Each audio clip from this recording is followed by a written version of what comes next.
I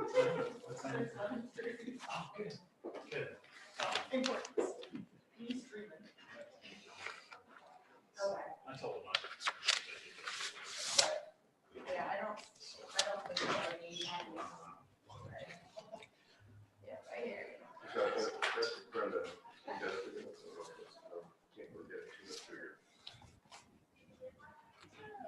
That's better. And that is on the county's website.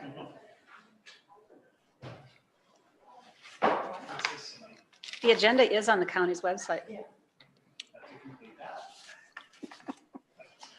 Yes? About a month ago.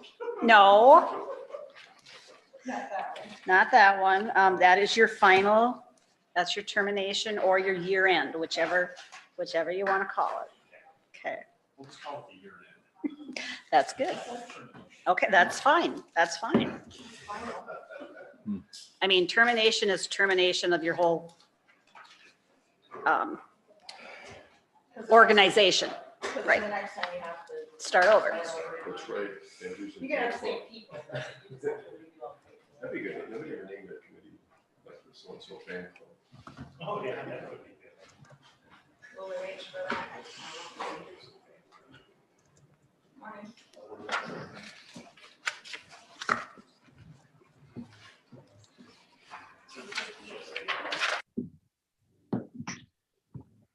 Catches the building.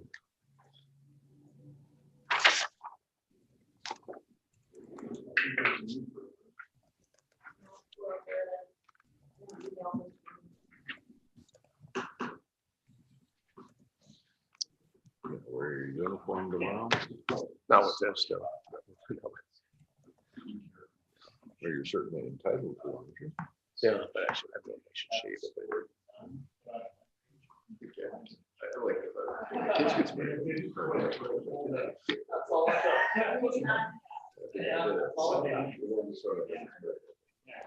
I just thought maybe tomorrow.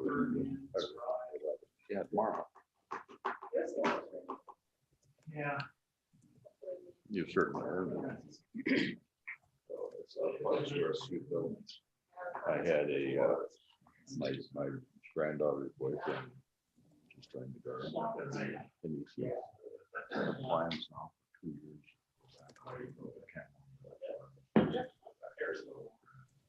I did get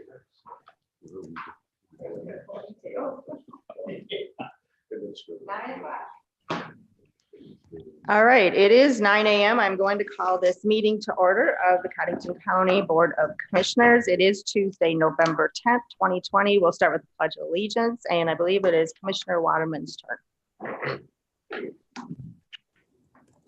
I pledge allegiance to the flag of the United States of America and to the republic for which it stands, one nation, under God, indivisible, with liberty and justice for all. All right. I would just mention that we are streaming live on YouTube, and if anyone has a cell phone, if they would please silence that. If you need to take a call, you step out and do that. Item number 2, call for public comment. We will divert that down to the open. If any of those calls come in, individuals can call the 2 numbers, 882-6248 and 882-6297, if they do not wish to appear in front of us. Items that are not on the agenda and cannot act on them, but just for advisement. Item number 3, conflict of interest items on the agenda. Any of the commissioners? No. Okay. Item number 4, action to approve the November 10th, 2020 Move agenda. to approve the agenda. Second. Motion by Van Duzen, second by Gable. All in favor, say aye. Opposed, that motion carries. Item number 5, action to approve the minutes of the November 5th, 2020 meeting. So moved. Motion by Gable, Second. second by Van Duzen. Any additions or corrections? Hearing none, all in favor, say aye. Aye. Opposed, hearing none, that motion carries. We'll move on to monthly reports. We'll start with Cindy. Now that the election is basically over, we still have a lot of things to clean up in the back office, a lot of things to secure. Anything associated with this election, voted ballots, absentee envelopes, anything like that has to be kept for 22 months per federal law. So we box all of those things up, but I'm not ready to box anything up just yet. I think we'll wait for another month before we start boxing things up and securing those for storage. I had so much help with this election.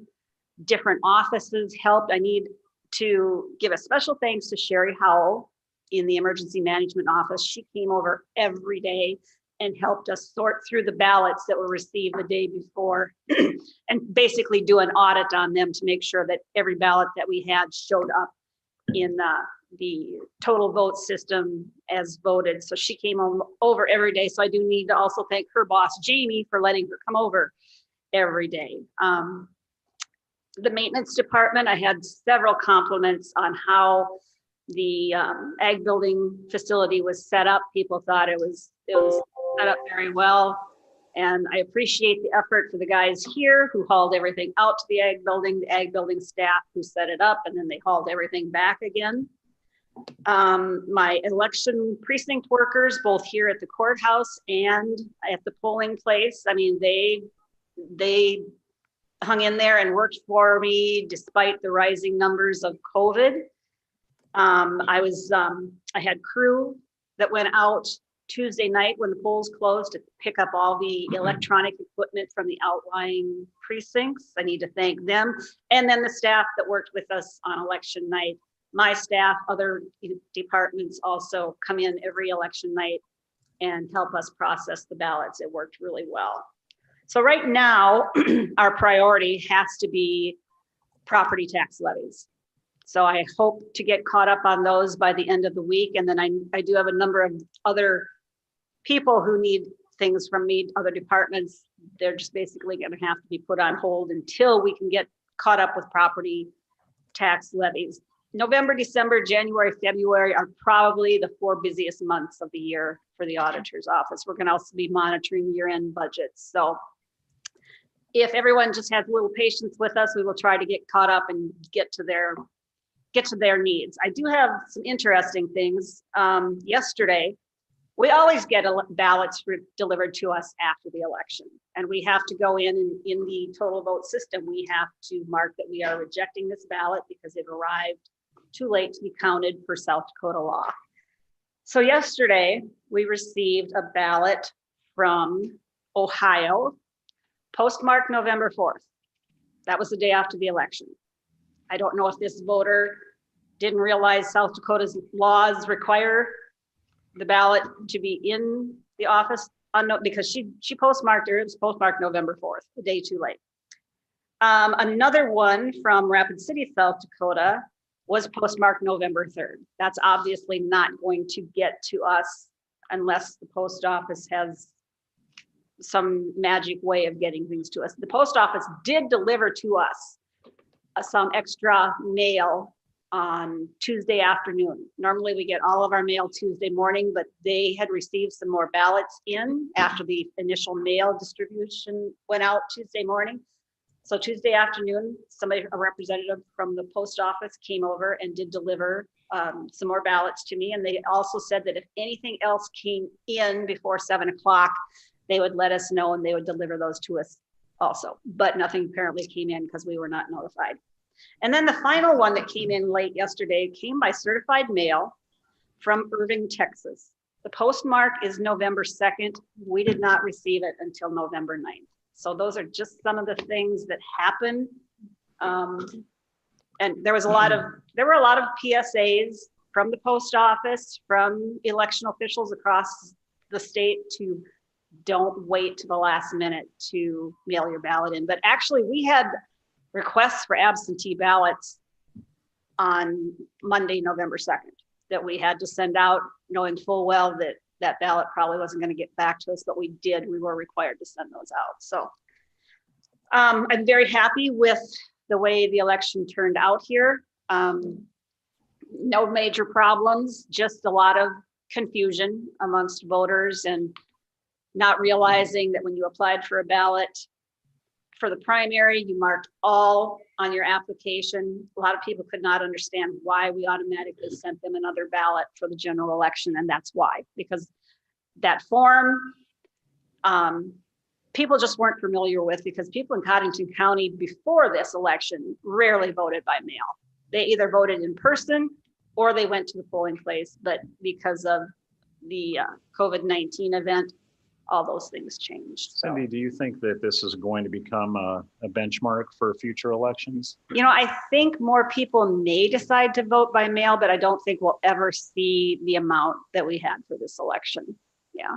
Of those people that received it, not realizing that they would, did they end up voting in person then, or did they do it? Some did. And then we had to go through our checks and balances to make sure that we had not received their mailed out ballot. Our system allows us to go in and we can see that that ballot has not been returned. So then we go in and we adjust the system so that that person can either vote in person on election day or voted early in the auditor's office. That's the way we kept track. We did have a number of calls on election day that we had to verify before we could let that voter vote at the polls. How was the turnout in person versus other years? Was it lower? It sure seemed busy. It was less than the mail and early voting. I do know that. But I would have to go back and look and see how that breaks down. Definitely, we had more people vote by mail and vote early at the courthouse than we did at the polling place on election day. I will say though that that crowd on election day morning has never been quite that large. People were very anxious to get their votes cast. So There was a line about 6:30 in the morning, I heard. yes, from I was voters there. That were waiting to get in at 7. Yes, And there was. I don't think they understood that just because you're standing in line, we still can't give you a ballot until polls open at 7 a.m. I know they were trying to vote before they went to work.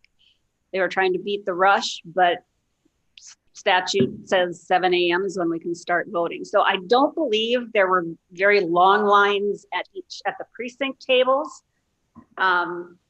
But yes, early on Tuesday morning, there were lines. And that's where if people would just know what their precinct table is, they could go right to that precinct table. And we usually have signage up for that says that. We just didn't get that up this time. That was just a miss on our part. Yeah, when you think about, when Lee says how busy it was, take into consideration all the ones that early voted and by absentee, Yeah. what that could have. And Lee was one of my poll workers at the extension building, Yeah, so much. helping to direct. Yeah, the thing that was interesting was that the place where it was clogging up was with people that didn't know their precinct, and they had to wait for me or Ann or Steve or the other gentleman to look up Bart. in those, Bart, to look up what table to go to, basically. So if Mhm. you know what table to go to, you can avoid that line. That's where the line Right. was. A lot of And that, that precincts- entryway is not large. Yeah. I don't know how we can fix that, but it's kind of a narrow hallway, narrow passageway for that many people to be coming Yeah. through and still social distance. So But it was well run. I thought overall it was still very well run, and it was It- tight ship. And yeah, I just, for the future, maybe to look at adding more people out there, precinct assistants at that polling place. The rural precincts, I think we're fine. They don't have the numbers that the ag building does, but maybe I need somebody standing outside to tell people, if you know you're polling your precinct, just go directly to it. You don't have to wait. And we did announce that several times, that you don't have to stand in line if you know which table to go to. So, and you can find your precinct information on the VIP site on the Secretary of State's website. So, Well, kudos to you and your staff for another election. Well done. yes, my office staff It's amazing. worked. I mean, there were very few noon hours taken that last week. We were eating at our desks, but like I said, this was unprecedented. So, And it's And the over. weather cooperated oh man, yeah. 110%. Yeah, someone was watching out for us there. The weather was perfect. The ice and snow was gone, and yeah, it was beautiful. For sure. All right, we'll go on to the director. We'll come back to the auditor's account with the treasurer. We'll let Shauna come and give her report, and then we'll move on to the. Good morning. Good morning, Good morning. Shauna. Morning, Sharon. Okay, and I do just have to say quick, regarding the voting and the way everything went, I think the auditor's office did amazing. And I have gotten quite a few questions, I'm sure a lot of the other people that work in the courthouse, just about how, do you really think that, our voting is fair and things like that? And after watching, and we watch daily how the auditor's office does it, and we tell them that, we don't think that there's any way anybody could not. Sean, can Do you it. turn that down just a little bit? Just Just turn the the mic volume. down. Am I being too loud? There you go. There you go. Is that better? Straight up and down. Straight. Perfect. There There you you go. Yep. Ooh, Just a little bit. I don't know if it's over on that. box, I can just but- stop talking too. No, it's okay. But I just think that our system here in our auditor's office does everything so amazing and so fair that no bad voting can get through here, but I've just been asked that. Thank you. That's how we answer that in our office. But right now, our November 1st deadline has passed, and so the appraisers are out working on all the building permits that were taken out this year, county, city. And then the office staff, we are currently working on getting the last of the last of October sales in, split sales, get everything updated there, and then I will start all of my sales ratio analysis to determine what assessment adjustments we're going to do. I do know the egg land is going down some this year, which we never got on, or we didn't actually get on the new sales ratio or the new soil survey. First district just did not have enough time to get any of ours up north on our GIS. So a lot of us northern counties were not able to get some of those on. They hope to start working on them now to get them digitized so then we can put them in our system. And then we'll have our new soil survey up and running next year, which will give us a long time to look at and analyze it, which is good too. But just the 7-year Olympic average has gone down for Codington County, so those values go down a little bit this year. Unfortunately, due to the COVID and the low interest rates, we've had a lot of high sales this year for residential properties, commercial properties.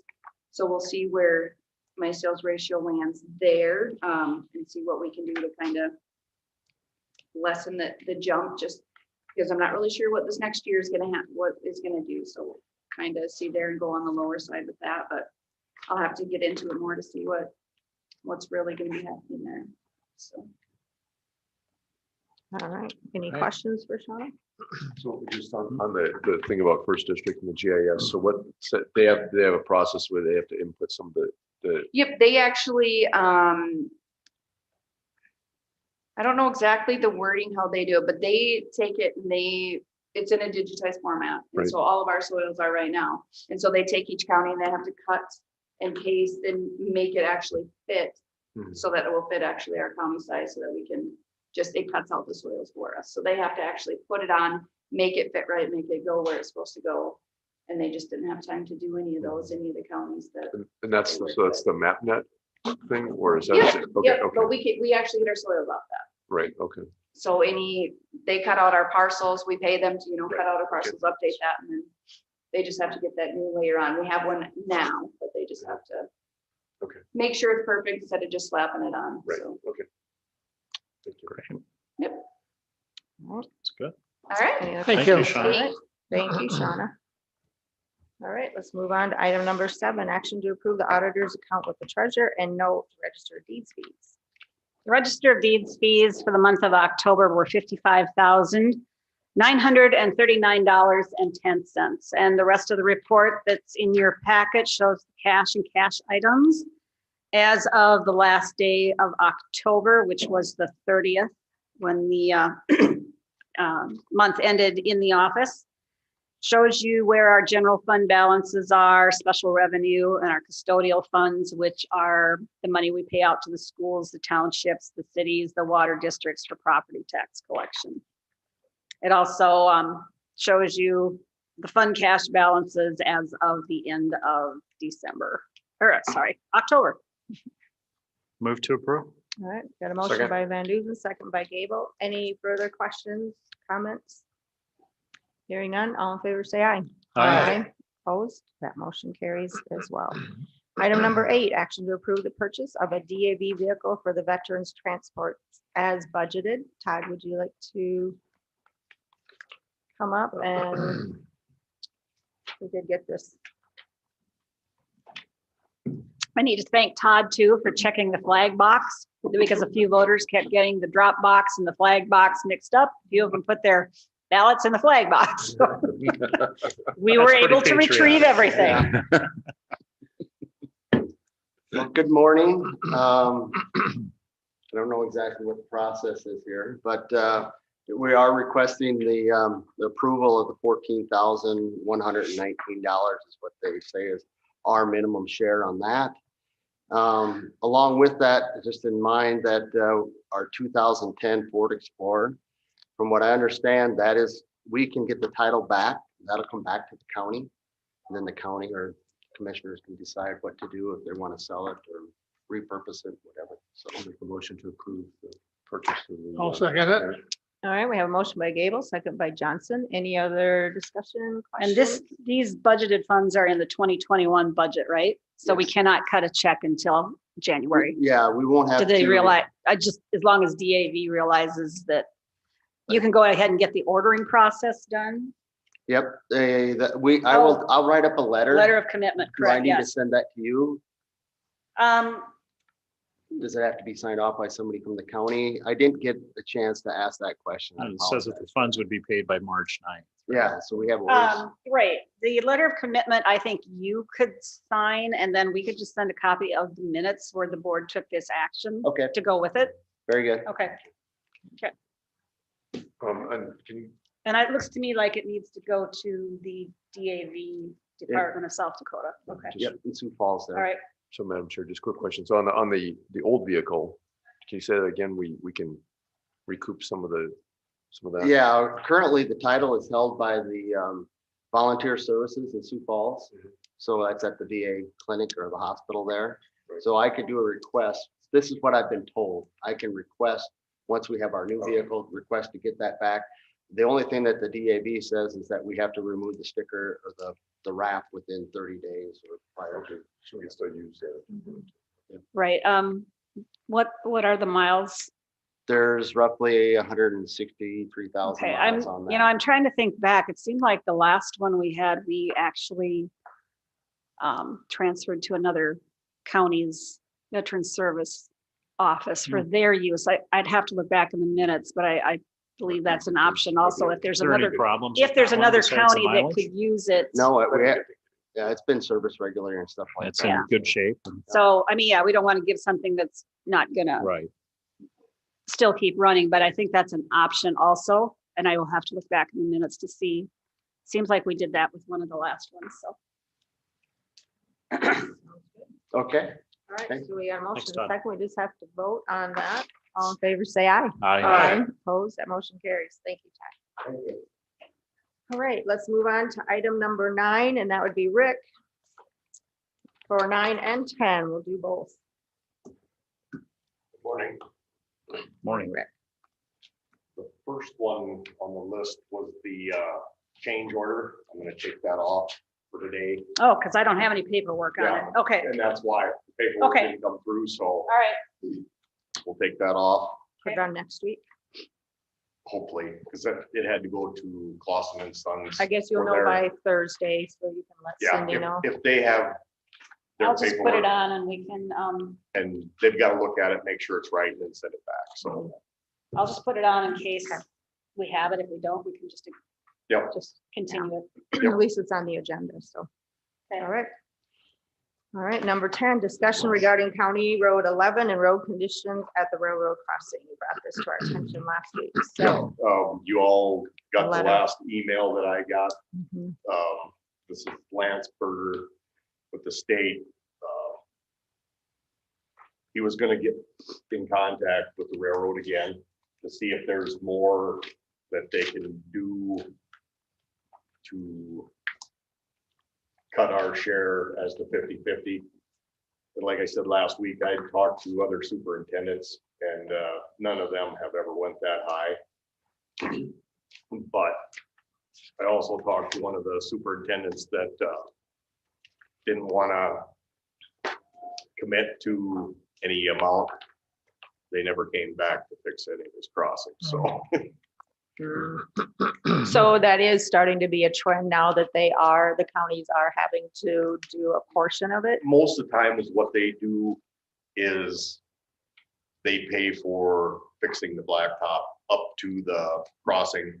Like where this crossing's at, we'd have to have somebody come in and mill it back so far. So it'd be a nice transition depending on if the crossing is higher or if it's at the same level it's at. Because right now it's lower than what the asphalt is. So there's a bump there, and then this winter it will go down and it gets quite a bit worse.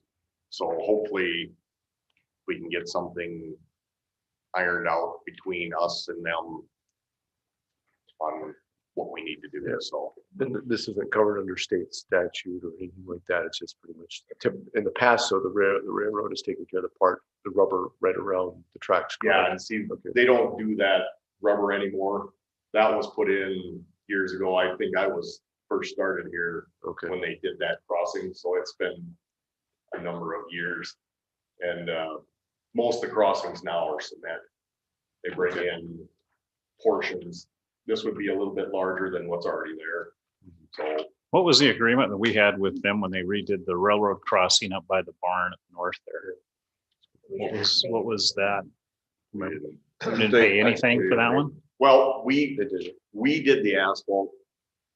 They took care of the crossing because there was a section in there because we took the asphalt out because the asphalt was probably 6-8 inches deep. Mhm. And we took all that out and we replaced all that. So But other than anything with the crossing, I don't think we had anything to do with it. Because they replaced all the crossings except for the one right at South Shore in between the lakes. They did not replace that, but every township road, our County Road 8, which is about 200 yards from where this crossing is, they replaced that all the way through the county. And we didn't, the only one we had to do anything with were the two right by Grover. They replaced the one and they raised it about 6 inches. It didn't say anything until we got a phone call that somebody bounced across it. So then we had to match the asphalt up to the crossing. So what do they have do they have like a plan or a time frame to convert this from the rubber to the cement? It'd be just next summer sometime, next spring, next summer. Okay.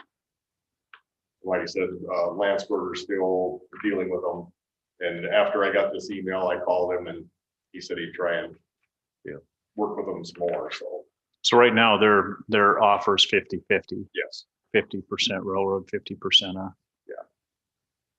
And that's on the crossing itself, not just, that's plus we'd have to do the asphalt then. so. Yeah, but I just wanted to make you guys aware of what's going on.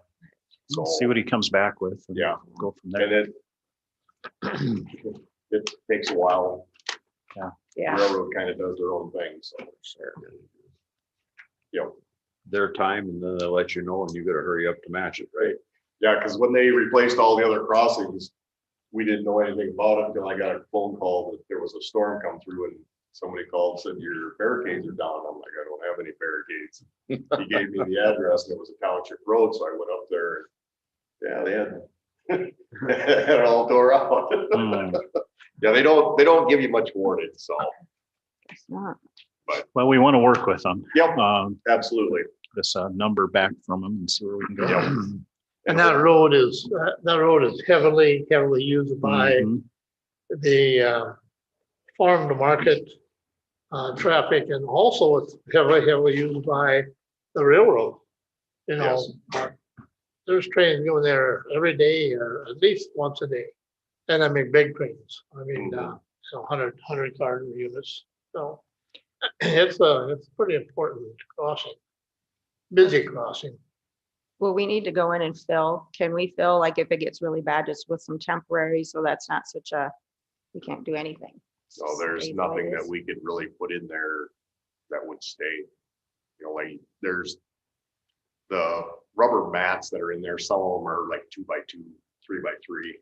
And every once in a while, one will get bounced out. And, you know, unless we go up there to check it every day, we get a phone call that there's a bump and somebody runs up and checks it and calls the number on Oh. the crossing. And Well, as a motorcycle rider, that really concerns me because there's a lot of traffic, including motorcycle traffic that Yep. goes across that So you crossing. need a permanent And- resolution to this, so you're not, so it doesn't become a liability to the town. Exactly. Yes. Yeah. you know, and I can get you guys the number on the crossing so you can call it Keep every day. calling. Yeah, that's what you have to do. That helps a lot, the Mhm. number of calls that they get to replace, Mhm. you know, that there's an issue there. That makes a big difference on them, what they get.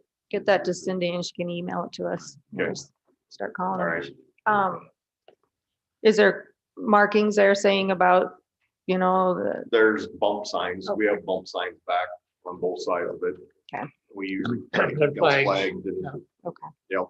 that's about all we can do. And it is a railroad crossing, so people should, Be you know, slowing down enter them a with their lot. own, you know, with caution, because you never know how rough Right. they are, so. True. Should, All right. should. Yeah, should. That's the key word. Well, I guess we'll just wait for more information and kind of Yep. go from there and. Yep, when I get it all, pass it on to you guys, so, But yeah, do send Cindy that number. yep, If that I will helps. get that. We should probably make some calls. Yep, Okay, absolutely. sounds good. Well, I think that's Thanks, Rick. all we have for you today. Thank you, Rick. Thank you, guys. We'll see you maybe next week. Item number 11, action to approve a LATC intern in the welfare office for 10 hours per week, starting January 8th to May 7th, 2021. Sarah on? I don't know if I seen her. Yeah, she's on. Go ahead, Sarah. Yeah, she's Um, on. Yeah, it's pretty just self-explanatory. Can you hear me? Yep. Pretty self-explanatory. Heidi with Lake Area is just asking if we would allow for an internship January 8th through May 7th, 10 hours a week. So Make a motion to approve. I'll second that motion. Got a motion by Van Duzen, second by Johnson. What sort of work will this individual be doing? They're just going to shadow you basically and watch you do, or how does that work? it would be within the office and they would have to actually work with clients. So this, Eventually, yeah, it would start as viewing, you know, like it would be more hands-on than the job shadow. if this kind of works well, you know, we could just make it, you know, assuming it works okay, we could just say, kind of like the job shadowing, just have a blanket agreement, and then we don't have to approve each individual one, but you know, it depends on how it works. You're going to Yeah. have enough for them to do, Sarah. I assume you probably have to submit an evaluation back to LATC as well. I'm not sure. I know they've just, we usually have to just we sign something on the job shadow. This is new with the internship. The January part, January, February, March may not be quite as busy, but even if we're unable to have a lot of hands-on, there's still a lot of training you can do with individuals. So I think, Lee, as far as like the blanket, I think maybe a better approach. I like that idea, but let's maybe see how this kind of works. This is brand. I think we should maybe see that before that we move forward. We've been working with our insurance company on this to make sure we have the proper waivers in place and we're not responsible for workman's comp and things like that. Maybe what I need to do too is, because with the job shadow, there was an agreement. Should I request for the agreement? From Yeah, like- I think that would, I think our insurance company is going to require something like that so that we know that LATC is covering that student for everything and we are not liable for any workers' comp or wages or something like that. Yeah. And So confidentiality. Confidentiality also, yes. I have a motion on the floor to approve. Do I need to rescind that or revoke No. that until we see that? Or what's the Well, wishes I of the kind commission? of, I'm okay with What's- it because I don't think so. I think Lake Area So- Technical College has And I'm sure they're everything in probably more than place. aware of what they need to provide us, I would guess. The confidentiality, we already have like a clause that an individual has to sign when they're in their office that Tom Burns has reviewed and approved. So I'm confident with that. And I mean, I don't know if we want to just add provided that the insurance company agrees with Lake Area's agreement as well. So I think that would be a good probably to I have think that. is- You want to add that So to your I'll motion? amend the motion to approve based on the verbiage that Sarah just gave, which was Right. the insurance agrees. I'll figure out how to, yeah. Or seconded, right? Yeah. I have one question for you, Sarah, and this is really reaching out to the extremes, but we get younger people coming to Lake Area all the time, and some of them are not 18 years old. Would this person be 18 years old? This would be a second year student, so I mean, I would presume you. I can make sure, but I would be highly unlikely to be under 18 when you're a second year student. I would, but I can make sure that they are Thank you. legal age. So I would say, if I can put words into your mouth, a motion by Van Duzen to approve the internship upon provision of required documentation from LATC. With for our Insurance documentation Yeah. from the That's LATC. something like, okay, Yeah. all right, For our insurance provider. yes. And Myron's okay with that? Yep. Okay. Any other questions, comments? We ready to vote? All in favor, say aye. Aye. Opposed? That motion carries. If we were spending money or something like that, we might have gone through the formal process of amending a motion, but for this, I think this is satisfactory. All right, item number 12, note November holiday office closure. Which I thought about this last week and then I thought, oh, we get one more Tuesday. Yep, so the courthouse and all county offices will be closed tomorrow, Wednesday, November 11th, in observance of Veterans Day. And per the governor's action, which we follow per our personnel policy, Thursday, November 26th and Friday, November 27th, offices will also be closed for Thanksgiving. All right, those are just notes, so Correct. no action is needed. Item number 13, discussion, possible action to adopt a resolution to ban open burning. I did receive an email yesterday from Jamie. Let me get to that. Which he said we should be fine. West River fire danger looks to be a concern, no issues. East River, by the way it reads, and we received 0.96 of precipitation according to the Weather Service in Aberdeen. And so he said this week he thought looks good, and our forecast shows cooler temps and higher relative humidity through Saturday. So I don't think there's a need, according to our emergency manager, to put this in place. Incidentally, just for the record, we did have 2 grass fires that the fire department was called out on since our meeting last week. I was concerned about that. Yeah. Okay, item number 14, action to approve claims for payment. These are the claims for the month of November. I did not have a chance to go through and highlight anything, but as I look, I don't see anything out of the ordinary, nothing that you haven't already approved. Total claims were $1,773,979.29.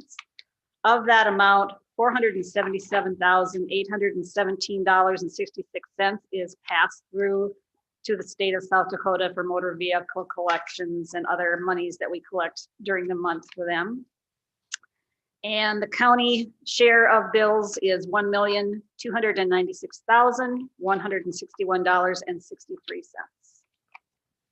And if you have any questions or anything, I can try and answer those. Move approved. Motion by Johnson, second by Gable. Is there any questions, comments, concerns? Hearing none, all in favor, say aye. Aye. Opposed, that motion carries. Item number 15, action possible discussion on COVID-19 practices, procedures, policy. Anything this week? All right. I will tell you that there are a number of counties who are having to close their doors again because of outbreaks. I don't know what it would be related to, but I have had emails that there are a number of counties again closing offices or doors to slow the spread. I heard one on the news last night. Was that Gerald? Where was that? Yeah. There was a I think we couple had- offices, not the whole courthouse, but a couple offices. We're not seeing far as I know, we're not seeing a huge spike in Codington County's numbers right now. Yesterday we've seen 16 new cases, so it's averaging about that, I think now. So Kind of settled down a little bit, maybe. yeah, I remember when we had our first case, we were like, oh no, but yeah, so. Right. All right, item number 16, action to approve automatic budget supplements, election grant. So And that's good I news. need to grab the paperwork off my desk. If you noticed on the claims, that will reflect some of that. Not that 16 cases isn't it enough, Right. but But at least it's better than what we have been. I mean, it's starting to, 30, 40 cases. a day. yeah. First case. True. He said 0.96 according to Aberdeen. Yep.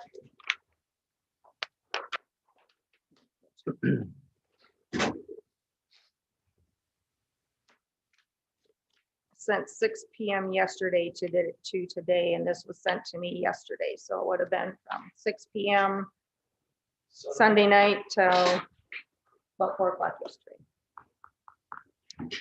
Okay, this automatic supplement is for some grant funds that were made available to county auditors across the state.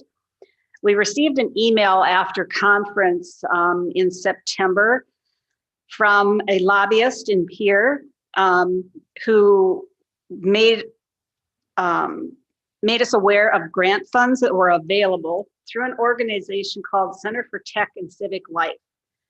That is funded by Google, Facebook, Rockefeller Brothers Fund, and many more.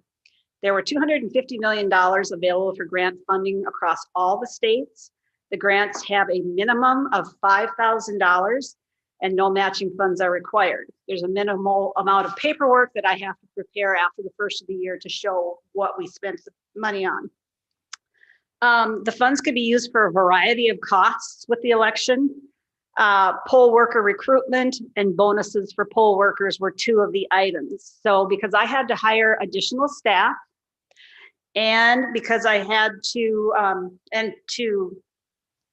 express my appreciation to the people who did actually sit at the polling place, I was able to use the funds that Codington County received in the amount of $12,549. Those funds were all spent on bonuses for the precinct workers and the additional staff that I hired to pick up equipment, process absentee. I had to put on 2 extra panels of people to process the absentee ballots on election day. So I was able to utilize every penny of this money for the items that were specified in the grant. And it was part of a COVID-19 grant is what it was. No matching funds for the county and just filing paperwork in January to show what we spent it on, so. And so I need to do an automatic supplement to the election budget in the amount of $12,549.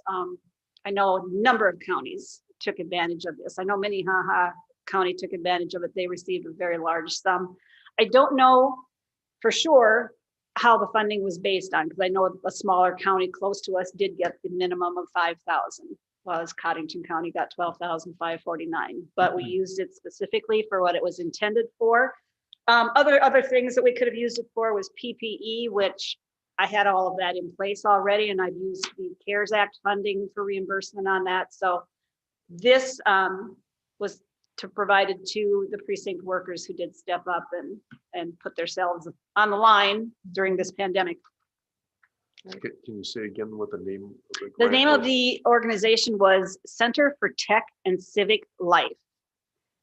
And Mitch Richter is the lobbyist in Pierre who made us aware of this funding. So move. Good for it, Mitch. Motion by Johnson. Okay, Gable seconds. Thank you, Cindy, for taking the time to do this. Well, okay, and I missed the deadline. But I went to the website and they said, at this time, we're not anticipating extending the deadline, but go ahead and fly anyway. I did, and got an email right away and I think they took it under consideration, the amount of work that everybody was having to keep up on. And anyway, we did get the funding, so. Very good. That would be, and thank you for all those individuals that stepped up That- and did that also. Yes, that Otherwise, put what would you themselves do? in No cost to the county. no cost to the county, absolutely none. Yeah, in addition to give those who helped a bonus. So thank you for doing that this year. All right, motion second. Any other discussion? Hearing none, all in favor, say aye. Aye. Opposed, that motion carries. Item number 17, action to approve personnel changes. I did have one. Alyssa Hart is the election clerk in the auditor's office, and she's due an anniversary step increase to step 10, $19.60 per hour. So, So moved. Second. Motion by Gable, second by Waterman. All in favor, say aye. Aye. Opposed, that motion carries. Item number 18, action to approve travel requests. I don't see any of those. 19, public notices. Possible quorum of commissioners. Festival of Trees is coming up. I don't know the exact date on that. 20th. Okay. What about the Veterans Day Oh, program yes, tomorrow? Veterans Day program tomorrow. Is there any information Oh. on where that's being It's live at 10:30. streamed or? KWAT is doing something with the live stream. I don't know all the details Okay. of how to do it myself, but. Okay. I suppose you just go to their gowatertown.net or whatever, like when they stream the games or whatever, it's probably the same format. Physically, I mean, I'll be there. And we have a celebrity. Yeah. Gable will be the speaker. Second choice celebrity. So I don't know, KXOG, are they live This is not streaming, the president you Yeah. doing No. anything? Okay. All right, but yes, there could possibly be a quorum of commissioners at that event. Anything else that we can think of? All right, item number 20, old business. Any old business? How about 21, new business? Anything for the open? Probably didn't get any public comments. Didn't hear anything. I don't have any need to go into executive session. Does anyone else?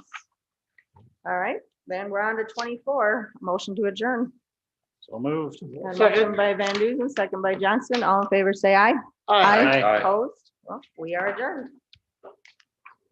There we go.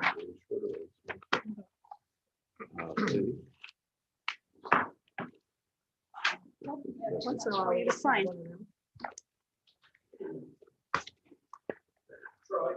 Claim.